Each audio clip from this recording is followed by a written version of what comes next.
Assalamualaikum warahmatullahi wabarakatuh.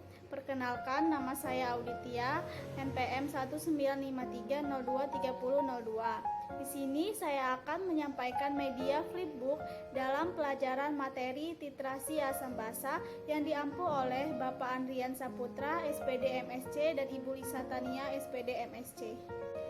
Di sini saya akan tutorial bagaimana menggunakan Flip HTML5. Flip HTML5 ini merupakan aplikasi flipbook berbasis web yang dapat digunakan untuk mengubah file PDF ke bentuk flipbook.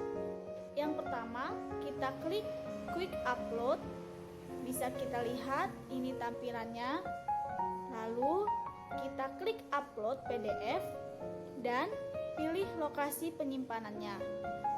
Ini sedang proses uploading. Dilanjutkan converting. Sambil menunggu tampilannya terbuka sempurna, kita bisa melakukan edit pada title dan description. Pada flipbook kita, title kita isi dengan titrasi asam basa dan description kita isi dengan penjelasan materi kita, yaitu pengertian titrasi asam basa, perubahan pH pada titrasi asam basa, mengenal macam-macam kurva titrasi asam basa, rumus titrasi asam basa. Untuk keyword, kita bisa gunakan kata kunci dipisah dengan koma seperti pengertian titrasi asam basa, perubahan pH pada titrasi asam basa, mengenal macam-macam kurva titrasi asam basa, rumus titrasi asam basa, Untuk kategorinya, kita bisa pilih education, kemudian kita klik apply. Agar tampilan flipbook kita lebih menarik, kita bisa pilih styling. Di sini kita bisa memilih background. Nah, ini backgroundnya. Saya akan memilih background ini, lalu saya klik apply. Dan kita bisa menambahkan dynamic signs, dan saya akan memilih ini dan klik apply. Flipbook kita menarik dan indah, bukan? Sekarang kita ingin menggunakan flipbook dengan background dan video. Langkah pertama, kita klik design. Di sini kita akan menambahkan flip sound. Lalu kita klik flip sound. Jadi setiap kita membuka halaman buku akan terdengar suara seperti ini.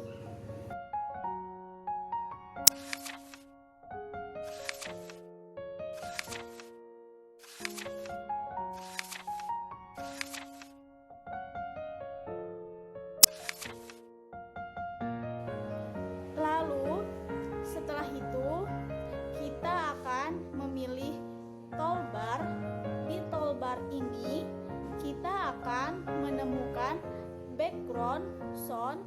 Kita klik background sound, terdapat select, lalu kita klik select untuk memasukkan soundnya.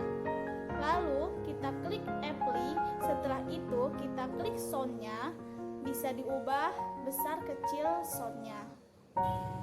Jika kita ingin menambahkan video, misalnya video materi kita agar audiens mengerti, tapi saya memakai video tutorial karena video materi saya belum saya upload di YouTube. Kita bisa klik galeri, lalu pilih video, galeri, lalu klik add video. Seperti ini. Video TV kita pilih YouTube, lalu kita disuruh memasukkan video ID-nya. Buka dulu YouTube-nya supaya tahu video ID-nya. Video ID terdapat di link URL setelah tanda sama dengan. Kita copy, lalu kita paste di videonya, di video ID-nya. Lalu kita klik add. Setelah itu kita klik apply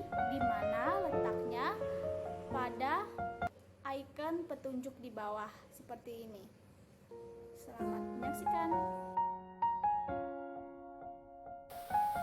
Assalamualaikum warahmatullahi wabarakatuh. Halo semuanya, bertemu lagi dengan Kita close atau tutup dulu. Kita juga akan membuat perpustakaan untuk buku-buku kita agar terlihat cantik. Kita klik Manage Bookcase, lalu Edit Setting. Nah, di sini kita bisa memilih sesuai keinginan kita. Namun, untuk password tidak bisa. Untuk free hanya bisa untuk pro yang berbayar. Jadi tidak bisa diisi. Sudah jadi, kita bisa menggunakan link atau barcode. Kita klik link kalau kita ingin mengubah agar terlihat lebih menarik. Bisa klik sebelah kanan. Nah, terlihat terdapat banyak warna untuk latar perpustakaannya. Kita tinggal memilih yang bagus untuk latar perpustakaan kita. Itulah tutorial media flipbook dalam pelajaran materi literasi asam basa. Semoga bisa bermanfaat untuk kalian semua. Saya mohon maaf apabila ada kesalahan kata dan ucapan, dan saya memohon maaf apabila di dalam video saya terdapat suara keberisikan. Dadah, sampai jumpa di tutorial selanjutnya. Di sini saya akan menjelaskan materi tentang titrasi asam basa. Pengertian titrasi asam basa. Titrasi asam basa adalah penentuan kadar suatu larutan basa dengan larutan asam yang diketahui kadarnya, atau sebaliknya. Penentuan kadar suatu larutan asam dengan larutan basa yang diketahui dengan didasarkan pada reaksi netralisasi. Titrasi harus dilakukan hingga mencapai titik ekuivalen, yaitu keadaan saat asam dan basa tepat habis bereaksi secara stoikiometri. Titik ekuivalen umumnya dapat ditandai dengan perubahan warna dari indikator. Keadaan saat titrasi harus dihentikan tepat pada saat indikator menunjukkan perubahan warna disebut titik akhir titrasi. Untuk memperoleh hasil titrasi yang tepat, maka selisih antar titik akhir titrasi dengan titik ekuivalen harus diusahakan seminimal mungkin. Hal ini dapat diupayakan dengan memilih indikator yang tepat pada saat titrasi, yaitu indikator yang mengalami perubahan warna atau trayek pH di sekitar titik ekuivalen. Prosedur titrasi asam basa. Yang pertama, asam yang akan dititrasi dimasukkan dalam Erlenmeyer, kemudian ditetesi indikator asam basa yang sesuai dengan trayek pH. Masukkan pentiter basa dimasukkan ke dalam puret dan ditambahkan dalam Erlenmeyer setetes demi setetes sambil menghitung berapa volume yang dibutuhkan. Dan yang terakhir, ketika warna indikator berubah, hentikan titrasi atau titik akhir titrasi. Perubahan pH pada titrasi asam basa. Pada saat larutan basa ditetesi dengan larutan asam, pH larutan akan turun. Sebaliknya, jika larutan asam ditetesi dengan larutan basa, maka pH larutan akan naik. Jika pH larutan asam atau basa diplotkan sebagai fungsi dari volume larutan basa atau asam yang diteteskan, maka akan diperoleh suatu grafik yang disebut kurva titrasi. Kurva titrasi asam basa menunjukkan perubahan pH larutan selama proses titrasi asam dengan basa atau sebaliknya. Bentuk kurva titrasi memiliki karakteristik tertentu yang bergantung pada kekuatan dan konsentrasi asam dan basa yang bereaksi. Mengenal macam-macam kurva titrasi asam basa. Titrasi asam basa dengan basa kuat dapat dilihat di layar. Terdapat grafik titrasi titrasi asam kuat dengan basa kuat. Zat peniter adalah basa kuat. Daerah perubahan pH drastis 4-10, pH titik ekuivalennya 7. Indikator yang dapat digunakan adalah metil merah, bromotil biru, dan fenolvetin.